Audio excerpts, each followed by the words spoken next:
આ પપ્પા રિઝલ્ટ આવી ગયું, પાસ થઈ ગયું, હવે હું કોલેજમાં આવી છું, મારે નવો મોબાઈલ લેવો છે. હા ભાઈ હા હવે પપ્પા એક કામ કરજે, નવો મોબાઈલ લ્યો ને ઈ મને આપી દેજો ને મારો જૂનો મોબાઈલ ઈ વાપરશે. ના ભાઈ ના પપ્પા, એ વાત નહીં ખોટી છે. અહીંયા જૂના ચોપડા, જૂના કપડા, જૂની સાયકલ, જૂના બૂટ વાપરી વાપરીને થાકી ગયો હું. મારો મોબાઈલ તો નવો જ જોઈ લે. હા કયો મોબાઈલ લેવાનો તારે? એ તો હું પપ્પાને શાંતિથી કહી દઈશ પપ્પા તમને, હો. અમુક માણસની મને નજર બહુ લાગી જાય. લે પપ્પા આને મોબાઈલ ગમે એ લઈ દ્યો, પણ સિમ કાર્ડ રહ્યું ને વી નું જ લઈ દેજો, કારણ કે વી વાળા 6 મહિનામાં 1 લાખ ટાવર લગાવે, એટલે વિડિયો કોલ કરશો ને એટલે મસ્ત ક્લિયરિટી આવશે.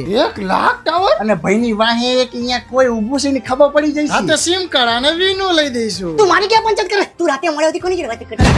એ મસ્તી મસ્તી તરજી મોબાઈલ લેવો હોય લઈ જને, તમને શીખવું હોય તો મારી પાસે આવજે. હવે તું શું મને શીખવાડતું તું? તારે શીખવું હોય તો મારી પાસે આવજે. પપ્પા જાણે મોટો હોશિયાર હોય મને કે તારા કરતા મારે વધારે ટકા આવી ધરતી ઉપર બોસ્તીમાં. પપ્પા આને હમણાંથી મેથી પાક ખાતો નથી ને એટલે ફારો થાય. તારે ખાવા લાગે ગુંદર પાક. એ શાંતિ રાખો ને તમે બે. આ પપ્પા આનો રોજનો ખર્ચો તો મને નથી લાગતું કે હું મોટો થતા સુધી મારા માટે કઈ રહેવા દે. મને મારો ભાગ આપો નહીં, એનો ભાગ આપી છૂટો કરો. હવે મારા બાપાએ જ મને કઈ ભાગમાં હજી આપ્યું નથી, તારા દાદાએ. તમને શું તંબુરો આપું? નીકળો લો બે હજી માથાકૂટ કરતા.